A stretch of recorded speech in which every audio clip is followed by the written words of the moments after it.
Hello students, welcome to Fascinating Physics. It is my second lecture on किसके ऊपर है? Fluids in motion. Okay, जब fluid का motion होता है तो उसके बारे में हम लोग क्या पढ़े थे? हम लोग पढ़े थे कि फ्लूइड के मोशन में मेनली फ्लूइड का जो मोशन है वो दो टाइप का होता है. एक होता है स्ट्रीमलाइन फ्लो, दूसरा होता है कैसा फ्लो? एक स्ट्रीमलाइन फ्लो, दूसरा होता है टर्बुलेंट फ्लो. स्ट्रीमलाइन फ्लो में क्या होता है? जो वेलोसिटी रहता है वो बहुत हाई नहीं रहता है. किसका? लिक्विड का. और यहाँ पे यूनिफॉर्मली मोशन करते रहते हैं लिक्विड्स. ठीक है. और इस प्रकार के मोशन को यहाँ पर वेलोसिटी को इनसाइड में रहते हैं. को इनसाइड मतलब सबका वेलोसिटी एक लीनियर फॉर्म में रहते हैं. ठीक है. इसका v1 है तो इसका v2 है तो इसका v3 है. इस तरीके से एक लीनियर फॉर्म में रहते हैं. लेकिन वहाँ पर क्या रहता है? टर्बुलेंट फ्लो में वेलोसिटी लीनियर नहीं रहता है. वहाँ पर वेलोसिटी क्या होता है? बहुत ही हाई वेलोसिटी में रहता है. वेलोसिटी हाई होने की वजह से कोई भी ऑब्स्टैकल जब आगे आता है तो उस ऑब्स्टैकल से जब कोई जो हम लोग का लिक्विड का मॉलिक्यूल है वो टकराता है. और टकराने के बाद क्या होता है? अचानक से उसका जो डायरेक्शन है वो चेंज होता है, वेलोसिटी भी चेंज हो जाता है. और इसकी वजह से जो फ्लो होता है वो क्या हो जाता है? टर्बुलेंट हो जाता है. मतलब कहीं यहाँ ज़्यादा था तो फिर कम हो गया, कहीं डायरेक्शन चेंज हो गया. इसलिए कोई यूनिफॉर्म मोशन नहीं रहता है. ऐसे टर्बुलेंट मोशन रहता है. कहीं लिक्विड इधर से आ रहा था तो कहीं उधर से जा रहा है, तो कहीं एक यहाँ पर क्या हो रहा है? ऑब्स्टैकल की वजह से मोशन यहाँ से वहाँ होने लगा है. और इस तरीके का टर्बुलेंट एक नॉन यूनिफॉर्म मोशन रहता है. इसका वेलोसिटी ज़्यादा है तो उसका वेलोसिटी कम है. इस तरीके से रहता है. लेकिन स्ट्रीमलाइन में ऐसा नहीं होता है. ओके, मोशन कितना प्रकार का होता है? लिक्विड का दो प्रकार का. एक स्ट्रीमलाइन, दूसरा टर्बुलेंट फ्लो. दो प्रकार का फ्लो देखा गया है. किसका? फ्लूइड का. फ्लूइड मतलब कोई भी लिक्विड, किसी भी लिक्विड का. मोशंस में हम लोग देखे हैं. अब हम लोग आज पढ़ेंगे एक लॉ, इक्वेशन ऑफ कंटिन्यूटी. ठीक है. इक्वेशन ऑफ कंटिन्यूटी के बारे में पढ़ेंगे. इक्वेशन ऑफ कंटिन्यूटी क्या बताता है? ओके, देखिए इक्वेशन ऑफ कंटिन्यूटी जो है, इक्वेशन ऑफ कंटिन्यूटी में एक हम लोगों ने यहाँ क्या लिया है? नॉन यूनिफॉर्म ट्यूब लिया है. नॉन यूनिफॉर्म ट्यूब है, कहीं इसका एरिया ज़्यादा है तो कहीं इसका एरिया कम है. इस तरीके का ट्यूब हम लोगों ने लिया है. और इस नॉन यूनिफॉर्म ट्यूब में क्या हो रहा है? नॉन यूनिफॉर्म ट्यूब में हम लोगों ने एक एरिया आगे का लिया, जहाँ एरिया क्या है? बड़ा सा एरिया है. वहाँ से हम लोगों ने एक एरिया कर ऐसे लिया है, इसका नाम ए दिया है. और इधर हम लोग नीचे वाले पोर्शन में एक एरिया लिए हैं, उसका नाम हम लोग बी दिए हैं. इसका एरिया हम लोगों ने निकाला A1 हुआ. ठीक है. इस पोर्शन का एरिया हम लोगों ने निकाला A2 हुआ. और इस पोर्शन में जो मॉलिक्यूल्स हैं उसका वेलोसिटी हम लोगों ने निकाला V1 हुआ. और इस पोर्शन में जो मॉलिक्यूल्स हैं इसका वेलोसिटी हम लोगों ने निकाला V2 हुआ.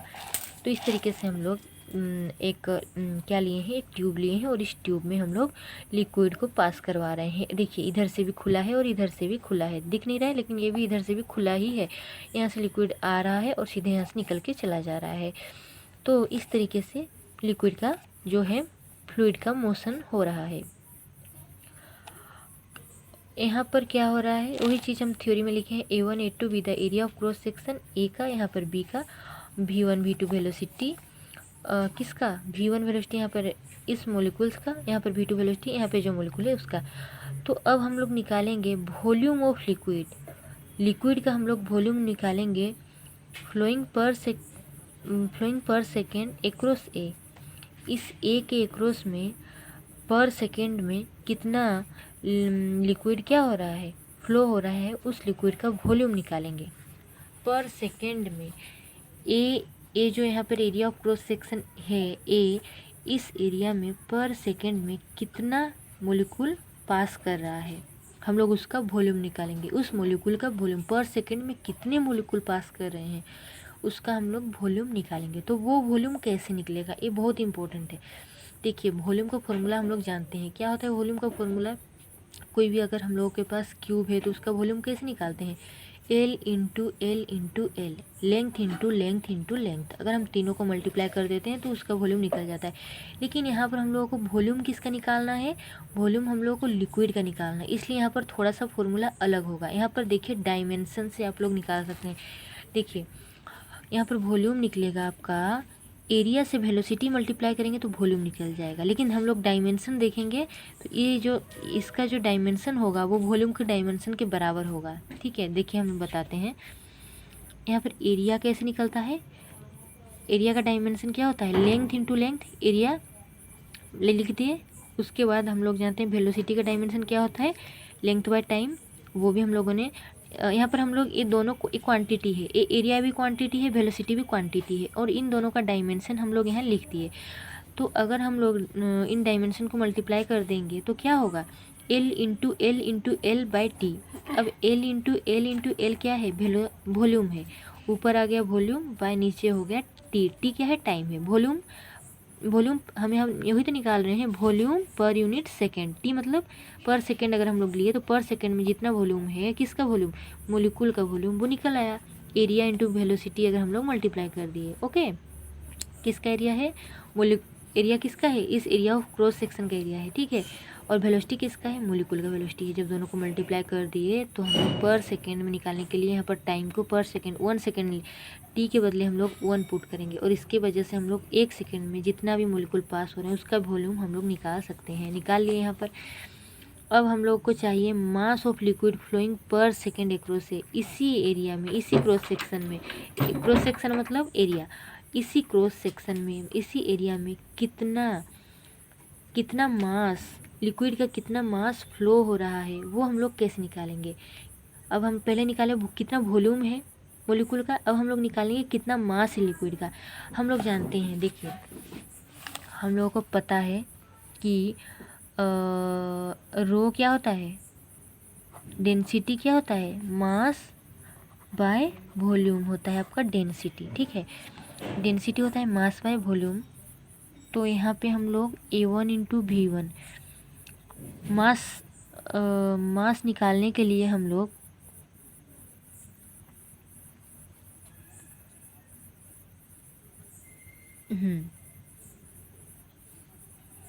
अच्छा देखिए, A1 V1, रो का फॉर्मूला क्या है, मास बाय, यहाँ पर जो V है वो क्या है, वेलोसिटी है, और जो मास होता है वो क्या होता है, m/v, वॉल्यूम। यहाँ पर क्या है, v, यहाँ पर नीचे वॉल्यूम है। और a into we, A1 into V1 भी हम लोग को वॉल्यूम दे रहा है, यहाँ पे हम बताए थे पहले। तो A1 V1 क्या दे रहा है, वॉल्यूम दे रहा है। इसका मतलब ये कहीं ना कहीं ए वाला जो पार्ट है ये क्या है, वॉल्यूम है, ये भी क्या है, v है। जब v भी कट गया तो हम लोग को क्या देगा, ये मास हम लोगों का निकल जाएगा, और हम लोग वही मास निकालना चाह रहे हैं। तो इसीलिए हम लोग अगर डेंसिटी मल्टीप्लाई कर दिए तो ये इसके साथ कट होकर दोनों कैंसिल आउट होकर के क्या दिया, हम लोगों को मास दिया। तो इसलिए मास का फॉर्मूला कैसे निकलेगा, जब हम लोग इस वॉल्यूम के साथ डेंसिटी को मल्टीप्लाई कर देंगे तो हम लोगों को मास निकल जाएगा। किसका मास, मास ऑफ लिक्विड, लिक्विड का मास फ्लोइंग पर सेकेंड में कितना मास, पर सेकेंड का मतलब 1 सेकेंड में, हमेशा याद रखिए, पर सेकेंड मतलब 1 सेकेंड में कितना लिक्विड का मास फ्लो हो रहा है इस एरिया ऑफ क्रॉस सेक्शन को दे करके, ठीक है। अब सिमिलरली मास ऑफ लिक्विड, अब हम लोग A1 V1 इंटू रो, ये हम लोग का मास आ गया किस क्रॉस सेक्शन के लिए, ए क्रॉस सेक्शन के लिए। सिमिलरली बी क्रॉस सेक्शन के लिए यहाँ पर एरिया, छोटा सा एरिया A2 है, एरिया चेंज होगा, वेलोसिटी भी, इस मॉलिक्यूल का वेलोसिटी जो है वही तो इस मॉलिक्यूल का नहीं रहेगा, इसलिए यहाँ पर वेलोसिटी भी चेंज हुआ, V2 हुआ। इस तरीके से हम लोग मास क्या सिमिलरली लिख सकते हैं, A2 V2, यहाँ पर रो था, यहाँ पर भी रो ही रहेगा। देखिए एरिया चेंज होगा, वेलोसिटी चेंज होगा, कहाँ पर, यहाँ पर A1 था तो यहाँ पर V1, यहाँ पर A2 है तो V2 है। लेकिन जो डेंसिटी है वो दोनों केस में सेम रहेगा, क्योंकि डेंसिटी किसका ले रहे हैं, डेंसिटी हम लोग यहाँ पर वाटर का ले रहे हैं। वाटर का जो डेंसिटी है वो यहाँ भी जो रहेगा वही वहाँ रहेगा। डेंसिटी किसके ऊपर डिपेंड करता है, मास, डेंसिटी का फॉर्मूला होता है मास बाय वॉल्यूम, ठीक है।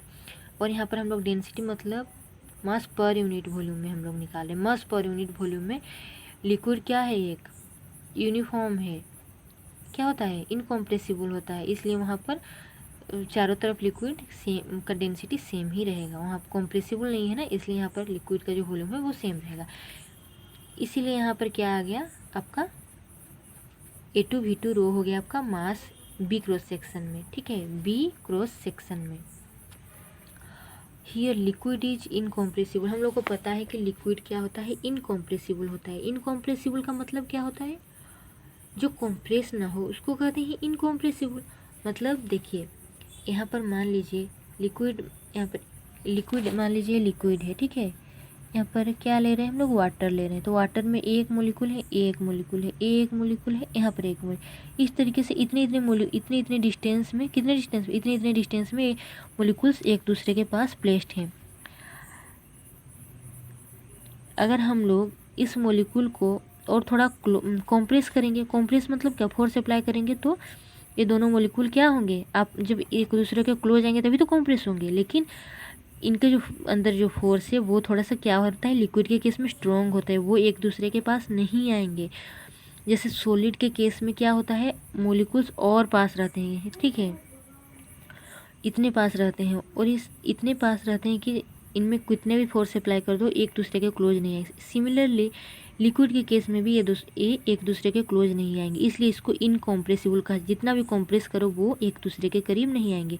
लेकिन अगर हम लोग यही गैस के केस में ले ले तो ये बहुत डिस्टेंस में रहते हैं, इतना डिस्टेंस में रहते हैं कि उनको पास में लाओ तो उनके, क्योंकि इनके अंदर जो फोर्स है वो ज़्यादा स्ट्रॉन्ग नहीं होता, इसलिए दोनों को पास लाओगे तो वो भी पास आ जाते हैं। फोर्स यहाँ पर क्या रहता है, स्ट्रॉन्ग नहीं रहता है, इसलिए लिक्विड क्या है, इनकॉम्प्रेसिबल है। इनकॉम्प्रेसिबल होने की वजह से बताइए, यहाँ पर खुला है, इधर भी खुला है, जितना जितना मोलिकुल इधर आया उतना ही मोलिकुल तो बाहर तुरंत निकल जाएगा। ऐसा तो नहीं है ना कि कॉम्प्रेसिबल होता तो क्या हो जाता, फोर्स अप्लाई करने की वजह से यहाँ पर कॉम्प्रेस होकर रह जाता, रहेगा नहीं, कॉम्प्रेसिबल नहीं है, तुरंत निकल जाएगा। इनकॉम्प्रेसिबल होने की वजह से यहाँ पर जितना मास आएगा यहाँ पर भी उतना ही मास, यहाँ पर इन मास मतलब जितना मास अंदर जाएगा उतना मास बाहर जाएगा। ये क्या है, मास है, जितना मास यहाँ पर क्या हो रहा है, एंटर कर रहा है इस क्रॉस सेक्शन में वो, और ये क्या है, जितना मास बाहर जा रहा है बी क्रॉस सेक्शन में, तो इन दोनों को हम लोग इक्वल लिख सकते हैं, ठीक है। इक्वल लिखने की वजह से कंसेप्ट समझ में आया क्यों इक्वल लिख रहे हैं। कंसेप्ट यही है कि इनकॉम्प्रेसिबल होने की वजह से जितना यहाँ पर मास हम लोग अंदर भेजेंगे उतना ही बाहर निकल जाएगा, इसलिए दोनों मास को हम लोग एक साथ बराबर में लिख सकते हैं। और पहला वाला मास ए है, दूसरा वाला मास ए है, इन दोनों को हम लोग इक्वल फॉर्म में लिखे तो जो रो रहेगा वो कट जाएगा, A1V1 इक्वल्स टू A2V2 हो जाएगा। देखिए दोनों को इक्वल कर दिए, डेंसिटी कट गया, A1V1 इक्वल्स टू A2V2 हो गया। हम लोग ए भी इक्वल्स टू कॉन्स्टेंट लिख सकते हैं, बिल्कुल लिख सकते हैं। A1V1 इक्वल्स टू A2V2, इसका जो वैल्यू है इसका भी वही वैल्यू है, तो हम लोग एक पर्टिकुलर वैल्यू ले सकते हैं यहाँ पर कॉन्स्टेंट, दोनों का वैल्यू सेम है तो क्या आएगा, एक कांस्टेंट वैल्यू ही आ रहा है, तो इसको हम लोग कांस्टेंट लिख दिए, ए भी इक्वल्स टू कांस्टेंट। भी यहाँ पर हम लोग जानते हैं कोई भी चीज़, जैसे यहाँ पर ए भी कांस्टेंट है, क्या है कांस्टेंट, मान लीजिए सी है, ए भी इक्वल्स टू क्या है, एक कांस्टेंट मतलब सी है, तो ए इक्वल्स टू क्या हो जाएगा, सी ऊपर कांस्टेंट है, भी नीचे आ गया, ठीक है। ए क्या है, एरिया है, भी क्या है, वेलोसिटी है। हम लोग जानते हैं कोई भी चीज़ ऐसे जैसे प्रोपोर्शनल रहता है, मान लीजिए प्रोपोर्शनल रहता है तो प्रोपोर्शनल को जब हटाते हैं तो एक कांस्टेंट ऊपर आ जाता है। मान लीजिए कोई भी चीज़ इसके जैसे ये दोनों एक दूसरे के साथ ऐसे इन्वर्सली प्रोपोर्शनल है, तो अगर इसको हटा के हम लोग इक्वल लिखेंगे तो एक कांस्टेंट इधर आ जाएगा, तो वो कांस्टेंट मान लीजिए सी है, सी बाय भी आ गया, तो इस केस में क्या हो रहा है, सी कांस्टेंट आ रहा है। इसी तरीके से हम लोग इस फॉर्म को हम लोग ऐसे प्रोपोर्शनल फॉर्म में अगर लिखेंगे तो हम लोग इस तरीके से लिख सकते हैं कि भी जो है इन्वर्सली प्रोपोर्शनल टू ए है। भी क्या है, वेलोसिटी है, ए क्या है, एरिया है। जब एरिया किसका एरिया, लिक्विड का एरिया, भी किसका वेलोसिटी, लिक्विड का वेलोसिटी, तो सीधी सी बात है कि इन्वर्सली प्रोपोर्शनल जब कोई दोनों क्वांटिटी है, इसका मतलब यही है कि हम लोग अगर लिक्विड के एरिया को बढ़ा देंगे तो उसका जो वेलोसिटी है कम हो जाएगा, और अगर हम लोग लिक्विड के वेलोसिटी को अगर हम लोग बढ़ा देंगे तो क्या हो जाएगा, जो लिक्विड का एरिया है वो कम हो जाएगा। तो कैसे, एक एग्जांपल है जो कि आप लोग डेली लाइफ में यूज करते हैं, और वो है, देखिए आप लोग नॉर्मली क्या करते होंगे, पाइप से क्या आता है, पानी आता है कि नहीं आता है, बिल्कुल आता है। तो वहाँ पर आप लोग देखे होंगे, जब आप लोग उसका जो आगे वाला एरिया है उसको अगर छोटा कर देंगे, ठीक है, एरिया है, एरिया ही तो है ना, तो हम लोग उस लिक्विड का एरिया क्या कर दिए, छोटा कर दिए। छोटा करने की वजह से हम लोग देखते हैं कि जो वाटर थोड़ा डिस्टेंस जा रहा था वो वाटर काफ़ी दूर तक चला जाता है। और ऐसा क्यों होता है, क्योंकि एरिया कम कर दिया तो वेलोसिटी जो है उस लिक्विड का क्या हो गया, बढ़ गया, और वेलोसिटी उस लिक्विड का बढ़ने की वजह से बहुत ज़्यादा आगे तक जा सका। तो इस तरीके से वेलोसिटी और एरिया एक दूसरे के साथ रिलेटेड हैं। लिक्विड में वेलोसिटी और एरिया इन्वर्सली प्रोपोर्शनल होते हैं, मतलब अगर वेलोसिटी अगर हम लोग बढ़ाएंगे तो एरिया घटाना ही पड़ेगा। ओके, एग्जाम्पल भी हम बता दिए कि कौन सा एग्जाम्पल इसके साथ मैच कर रहा है। आप लोग ध्यान दीजिएगा, जब भी घर में पानी पाइप से जब भी पानी निकल रहा हो तो आप लोग ध्यान देंगे तो आपको समझ में आ जाएगा। एप्लीकेशन है, किसका एप्लीकेशन है, इक्वेशन ऑफ कंटिन्यूटी का। इक्वेशन ऑफ कंटिन्यूटी में क्या हो रहा है, ए वाला फॉर्मूला है, और वहाँ से हम लोग को आ गया V is inversely proportional to A. अब देखिए total energy of a liquid,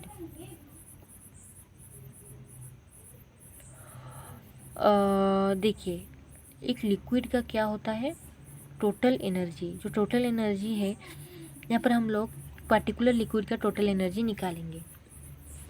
देखिए नॉर्मली टोटल एनर्जी क्या होता है, kinetic energy plus potential energy, लेकिन लिक्विड के केस में एक प्रेशर वाला जो पार्ट है वो भी इसमें आ रहा है।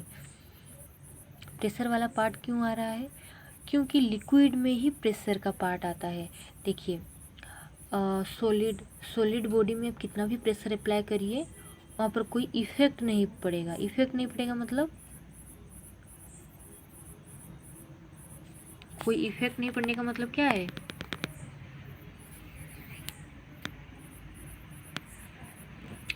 मतलब वहाँ पर जो मॉलिक्यूल के बीच में जो फोर्स है वो काफ़ी स्ट्रॉन्ग रहता है और वो दोनों काफ़ी नज़दीक रहते हैं। इसके वजह से फोर्स उनको ऊपर कोई प्रभाव नहीं डाल पाता। लेकिन लिक्विड के केस में जो मॉलिक्यूल है उन दोनों के बीच में जो फोर्स है थोड़ा वीकर रहता है, इसकी वजह से उनके ऊपर एक प्रेशर क्या होता है, आ जाता है। तो इसीलिए यहाँ पर प्रेशर का पार्ट भी आ रहा है और प्रेशर एनर्जी एग्जिस्ट कर रहा है। यहाँ पर काइनेटिक एनर्जी आएगा, लिक्विड मोशन कर रहा है और उसके मोशन की वजह से उसका वेलोसिटी है, वेलोसिटी की वजह से एक काइनेटिक एनर्जी आ रहा है, जो कि हम लोगों ने लिखा हाफ mv²। एम क्या है, लिक्विड का मास, भी क्या है, वेलोसिटी ऑफ द लिक्विड। अब हम लोग पर यूनिट मास के लिए अगर हम लोग काइनेटिक एनर्जी निकालेंगे तो क्या हो जाएगा, पर यूनिट मास मतलब जो काइनेटिक एनर्जी है टोटल एनर्जी बाय हम लोग पर यूनिट मास के लिए, जिस पर यूनिट मास के लिए निकालेंगे, इसलिए हम लोग टोटल मास डिवाइड कर देंगे। मास डिवाइड कर दिए तो यहाँ पर मास कट गया और हाफ v² बचा। ये हो गया हम लोगों का kinetic energy per unit mass के लिए। अब हम लोग पर यूनिट वॉल्यूम के लिए निकालेंगे तो काइनेटिक एनर्जी में वॉल्यूम डिवाइड कर देंगे और वॉल्यूम डिवाइड किए तो क्या हो गया, यहाँ पर नीचे हम लोग half mv² by volume, v volume है, यहाँ पर v वेलोसिटी है। ध्यान दीजिए दोनों डिफरेंट है। तो यहाँ पर मास बाई वॉल्यूम क्या होता है, डेंसिटी, हाफ रो यहाँ पर डेंसिटी है और v है वेलोसिटी ऑफ द लिक्विड। तो इस तरीके से हम लोगों का आ गया kinetic energy per unit volume. Kinetic energy आ गया। पोटेंशियल एनर्जी क्या हो जाएगा, if m is mass of liquid, m है लिक्विड का मास। देखिए पोटेंशियल एनर्जी किस लिए आता है, एक पर्टिकुलर पोजीशन के लिए आता है, कोई भी बॉडी का, कोई भी लिक्विड हो, चाहे कोई भी मटेरियल हो, चाहे कोई भी चीज़ हो। तो यहाँ पर पोटेंशियल एनर्जी किस लिए आ रहा है, मान लीजिए हम लोग एक ट्यूब लिए हैं यहाँ पर, ठीक है, यहाँ पर हम लोग एक ट्यूब लिए हैं और यहाँ पर वो वाटर ऐसे फ्लो हो रहा है, ठीक है, इस ट्यूब में। और एक मान लीजिए एक ग्राउंड है, हमेशा ग्राउंड से उसका पोजीशन देखा जाता है। मान लीजिए वो ग्राउंड से h हाइट में रखा गया है, h हाइट में रखा गया है तो इसका पोटेंशियल एनर्जी आएगा। अगर इसको हम लोग यहाँ पे रख देते, पूरा ग्राउंड में रख देते, तो वहाँ पर हाइट जीरो, जहाँ पर हाइट जीरो हो जाएगा वहाँ पर पोटेंशियल एनर्जी नहीं आएगा। लेकिन यहाँ पर कुछ हाइट में रखा गया है, इसका मतलब इसके पोजीशन की वजह से कुछ पोटेंशियल एनर्जी आएगा। और पोटेंशियल एनर्जी का फॉर्मूला हम लोग जानते हैं mgh होता है। m यहाँ पर मास ऑफ द लिक्विड है, g है एक्सेलरेशन ड्यू टू ग्रेविटी है, h है हाइट, कितने हाइट में है। तो यहाँ पर पोटेंशियल एनर्जी का पार्ट आ गया mgh। तो यहाँ पर potential energy per unit mass निकालने के लिए मास टोटल मास डिवाइड कर देंगे। टोटल मास डिवाइड कर दिए तो क्या हो गया, खाली GH आ गया। और हम लोग यहाँ पर potential energy per unit volume निकालने के लिए जो एनर्जी है उसको हम लोग डिवाइड कर देंगे वॉल्यूम से। तो वॉल्यूम से जब डिवाइड किए तो मास बाय वेलोसिटी क्या, मास बाय वॉल्यूम क्या हो गया, रो आ गया, रो GH आ गया आपका। रो यहाँ पे डेंसिटी है। तो इस तरीके से आपका आ गया पोटेंशियल एनर्जी। अब आपका देखिए प्रेशर एनर्जी, थोड़ा ध्यान दीजिएगा प्रेशर एनर्जी का कंसेप्ट कैसे आ रहा है। तो यहाँ पर प्रेशर एनर्जी में क्या हो रहा है, it is the energy possessed by a liquid. Pressure energy किसका आ रहा है, लिक्विड का आ रहा है, by virtue of its pressure, इसके प्रेशर की वजह से आ रहा है। प्रेशर हम लोग यहाँ पर जो भी प्रेशर यहाँ पर नॉर्मली है उसको हम लोग थोड़ा सा अगर थोड़ा से वाटर मोलिकुल्स को और क्लोज कर देंगे तो उसका जो प्रेशर है हम लोग क्या कर दिए, इसका मतलब इंक्रीज कर दिए। और प्रेशर यहाँ पर चेंज हुआ, और प्रेशर चेंज होने की वजह से इसमें कुछ एनर्जी स्टोर हो, प्रेशर चेंज हुआ मतलब हम लोग कुछ वर्क किए और वो वर्क इसमें स्टोर हुआ एनर्जी के फॉर्म में, और वो एनर्जी को कहा गया प्रेशर एनर्जी। ओके, तो यहाँ पर देखिए यहाँ पर किया क्या जा रहा है, एक पिस्टन है, ठीक है, पिस्टन यहाँ पर देखिए किस तरीके का, यहाँ पर एक बीकर लिया गया है जो कि यहाँ से नीचे की तरफ से खुला हुआ है, लेकिन यहाँ पर अगर खुला हुआ छोड़ देंगे तो सारा पानी बाहर निकल जाएगा। तो यहाँ पर कोई प्रेशर हम लोग अप्लाई नहीं कर सकते, इसलिए यहाँ पर हम लोग एक पिस्टन यहाँ पर लगा दिए, ऐसे पिस्टन लगा दिए। पिस्टन का मतलब कोई भी रुकाव लगा दिए, जिससे कि वाटर मोलिकुल्स बाहर ना जा पाए। तो यहाँ पर हम लोग B पॉइंट में हम लोग एक रुकाव लगा दिए, और उसके बाद हम लोग अब इसको थोड़ा सा जब हम लोग एक डिस्टेंस मूव करवाएंगे, B से A पर लाएंगे इस पिस्टन को, तो इस पिस्टन को लाने के वजह से क्या होगा, एक फोर्स जो कि यहाँ पर क्या होगा, अप्लाई होगा। किसके ऊपर अप्लाई होगा, पिस्टन के ऊपर हम लोग फोर्स अप्लाई करेंगे, और इसके ऊपर अप्लाई करने की वजह से वाटर मोलिकुल्स इधर क्या आ जाएंगे, थोड़ा अंदर की तरफ आएंगे। इसकी वजह से इसके अंदर एक प्रेशर आएगा, प्रेशर में चेंज होगा, पहले जो प्रेशर था उसके बाद प्रेशर ज़्यादा हो जाएगा। ओके, तो हम लोग अब निकालेंगे फोर्स कितना एक्ट हुआ इसमें प्रेशर को चेंज करने के लिए, या फिर कह लीजिए कि कोई वर्क करने के लिए इन मोलिकुल्स के ऊपर एक हम लोग को एक फोर्स अप्लाई करना पड़ा पिस्टन के ऊपर, ठीक है, B पॉइंट में A पॉइंट को लाने के लिए। तो उस फोर्स को हम लोग क्या लिखेंगे, force acting on the piston. Force कैसे निकलेगा, हम लोग जानते हैं प्रेशर का फॉर्मूला क्या होता है, प्रेशर होता है फोर्स बाय एरिया, ठीक है। प्रेशर कैसे निकलता है, pressure is defined as, pressure क्या होता है, फोर्स पर यूनिट एरिया। जैसे इस वाटर मोलिकुल में पर यूनिट एरिया में कितना फोर्स अप्लाई हो रहा है वो उसका प्रेशर होगा, प्रेशर बताएगा कि इस मोलिकुल का प्रेशर इतना है।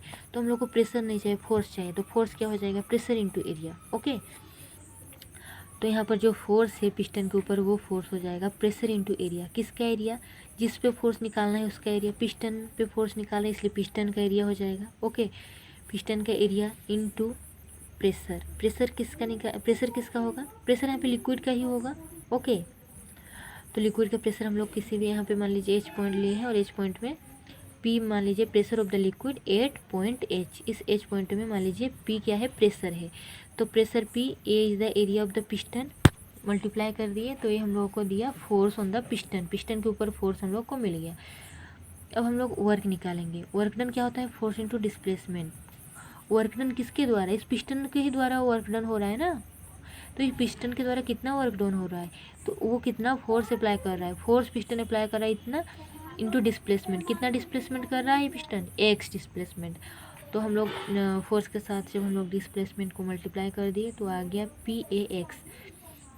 अब हम लोग A इंटू एक्स आ गया आपका volume of the liquid. A क्या है, एरिया है, x क्या है, A है एरिया। एरिया का डायमेंशन क्या होता है, लेंथ इंटू लेंथ, और यहाँ पर डिस्प्लेसमेंट का डायमेंशन होता है लेंथ। हम पहले बताए थे L इंटू एल आ जाएगा आपका, ये वॉल्यूम आ जाएगा।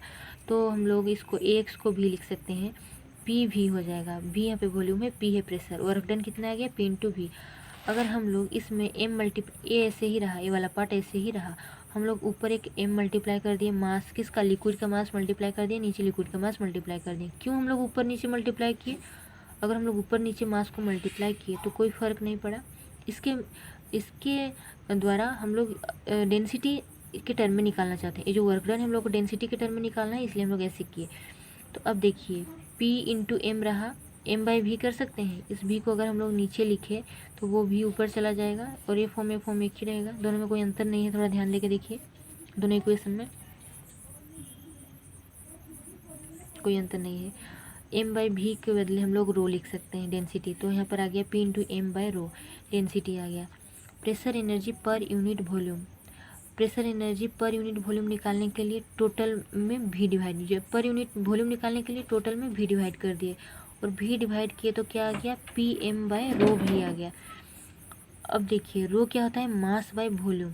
अगर हम लोग रो का वैल्यू पुट किए, एम आ गया बाई भी ऊपर चला गया, एम भी कट गया, पी प्रेशर बचा। तो प्रेशर एनर्जी केवल और केवल पी आ गया। प्रेशर ही उसका प्रेशर एनर्जी है, पी मतलब प्रेशर था और प्रेशर एनर्जी ही पी आ गया। तो टोटल एनर्जी क्या हो जाएगा आपका, काइनेटिक एनर्जी था हाफ एम वी स्क्वायर और potential energy M G H, और आपका जो क्या है प्रेशर एनर्जी, प्रेशर एनर्जी कितना, प्रेशर एनर्जी आपका आया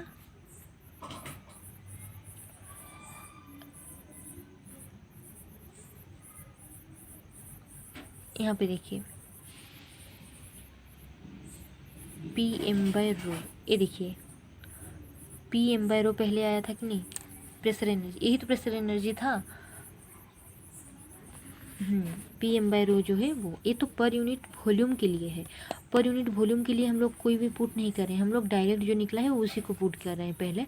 उसके बाद पर यूनिट वॉल्यूम वाला पार्ट एक पुट किए हैं। देखिए पर यूनिट वॉल्यूम वाला पार्ट पुट किए तो वॉल्यूम कट के ए वाला टर्म आ गया। ए हो गया आपका टोटल एनर्जी किसका, लिक्विड का। लिक्विड कैसे, लिक्विड का इनकॉम्प्रेसिबल लिक्विड का टोटल एनर्जी आपका आ गया। अब देखिए टोटल एनर्जी के बाद आपका बर्नौलीज इक्वेशन आ रहा है, और बर्नौलीज इक्वेशन बताता है कि ये जो टोटल एनर्जी लिक्विड का आता है वो क्या होता है, कांस्टेंट होता है। तो नेक्स्ट क्लास में हम बताएंगे कि बर्नौलीज इक्वेशन में कैसे टोटल एनर्जी कांस्टेंट होता है। और बर्नौलीज इस टोटल एनर्जी कांस्टेंट होने की वजह से कुछ एप्लीकेशंस भी आते हैं। एनर्जी कांस्टेंट होता है इसलिए बहुत सारे एप्लीकेशंस उसके साथ हैं, तो उस एप्लीकेशन के बारे में भी बताएंगे, आपको समझ में आएगा डे टू डे लाइफ में कैसे इसका एप्लीकेशन रहता है। ओके, कोई डाउट्स हो तो प्लीज़ कमेंट करके पूछिएगा। Thank you to all.